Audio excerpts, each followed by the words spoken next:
杜晶晶俱樂部。梅是小王國的大雪球女，大部分都是男的，女的不多。杜晶晶是代表。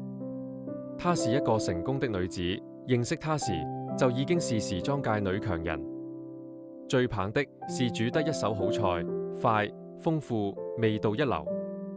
那個時候，大伙兒每週最少4晚都在她天文台度。羅文舊居東海大廈的家，大家改了一個名，叫那裏是杜晶晶俱樂部。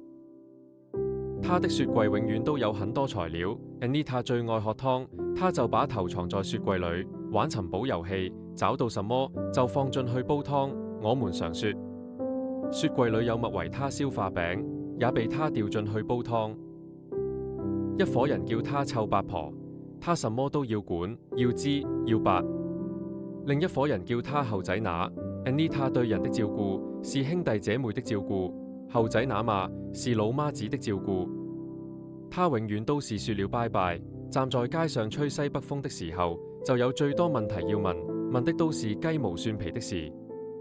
永遠都是截了的士，拉着車門的時候，就最多話要說，說到司機要罵了，這才關門。她對我們，尤其 Anita 像兒女多於像兄弟姐妹。當然，能夠臭八婆、後仔乸的叫她，最大理由都是因為她從來都不介意，她豪邁，這點跟 Anita 很似。她愛笑，不笑時都像笑一樣。她最愛吹雞雜盒。Anita 的雪球越滾越大，跟她不無關係。